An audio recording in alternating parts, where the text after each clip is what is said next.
first aid, urban warfare, guerrilla tactics. Civilians in Taiwan are signing up for combat training in preparation for an invasion by China. Dozens of private companies on the island are also offering classes to develop a corps of, quote, civilian warriors. George Thomas has more from Taipei, Taiwan. For Carl Kuo, China's intention to take Taiwan by military force looks and feels more real with each coming day. Turn on the news, and almost every day you hear how tensions between China and Taiwan are escalating. The 24-year-old Taipei native runs this shop in a popular market area of the city.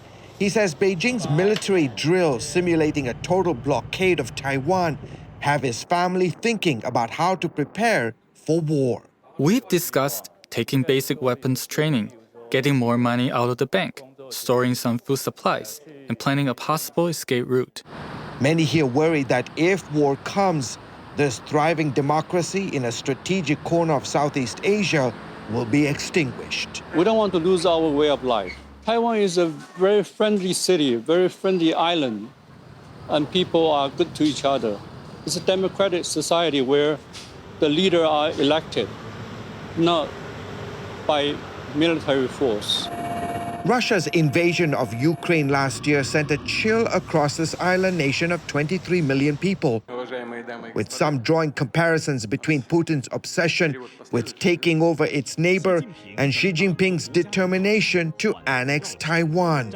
A popular saying among people here is Ukraine today, Taiwan tomorrow. 5 generations of the Communist Party leaders had always put unification as one of their priorities. They were incapable of delivering that, but Xi Jinping is a different person. And Xi Jinping believed that right now probably is the peak of the Chinese power.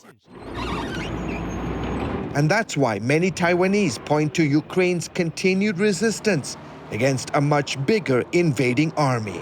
The unity displayed by all Ukrainians has been inspiring to us, and it should also serve as a warning to China that they should think twice about attacking us. Polls show an overwhelming majority of people here, over 70%, willing to defend Taiwan against any China invasion.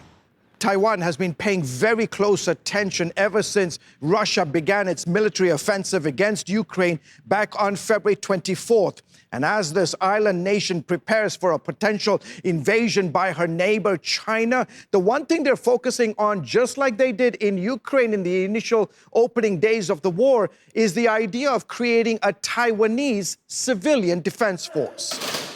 And that idea led to an explosion of private companies here offering defense classes to civilians. The key to the international community's intervention in the possible conflict in the Taiwan Strait is Taiwan's determination to defend itself. The war in Ukraine by Russia has confirmed such a theory. Only when the people have shown their strong determination to defend themselves and act on it can they convince the international community to help them. Record numbers are taking classes on how to provide first aid. At each session, we would ask trainees why they would attend first aid classes. Many would mention concerns about the war in Ukraine. So they start to ask themselves, I am a civilian. What can I do to help? What can I do for myself, for my family, or what can I do for others? Others are learning urban guerrilla warfare tactics to protect their neighborhoods. Although I was enlisted for 2 years, I feel that what I've learned is insufficient to meet modern wars. So I found a place to train and reinforce my knowledge. If one day something happens, I could probably be able to return home safe. Taiwan has only about 170,000 active soldiers, compared to China's nearly 2 million strong army, the largest in the world. The island nation, however, has a larger, well-trained military reserve force than China, numbering about 1.5 million, in case Beijing decides to attack. Still, Taiwanese businessman Robert Xiao says that's not enough. The tech billionaire is pouring millions of his personal wealth into training and equipping some 3 million civilian warriors in the next 3 years to defend their island home. When I was Admiral Lee Si-ming, former head of Taiwan's armed forces, tells CBN News that his nation needs an immediate move toward a resilient and united society like Ukraine to face a menacing and dangerous neighbor. if you really can develop this kind of the readiness, develop this kind of capabilities, then the enemy, the China will consider even they can destroy our navy and the air force is successfully landed on our territory.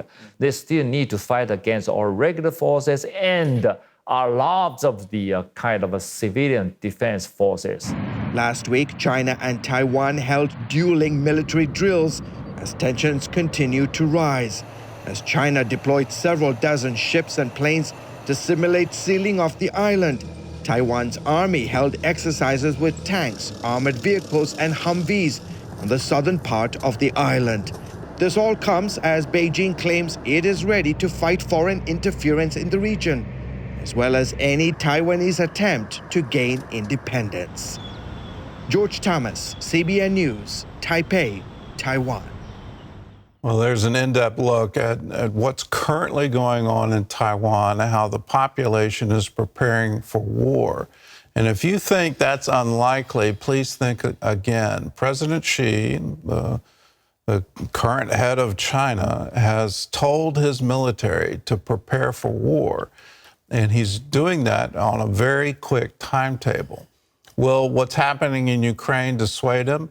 Probably not. I think he's looking at it from the standpoint of Taiwan as some kind of rogue province and needs to be reunited with the mainland.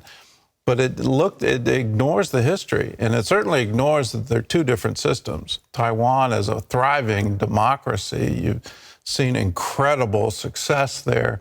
And China does not enjoy that at all. And their promise from when they took over Hong Kong from the British, their promise was there would be one state and two solutions. Well, that promise got broken. And now Taiwan's looking at it. Yes, we need to fight for our way of life. We need to fight for our democracy. And I applaud the president because he's saying, yes, we will stand with Taiwan.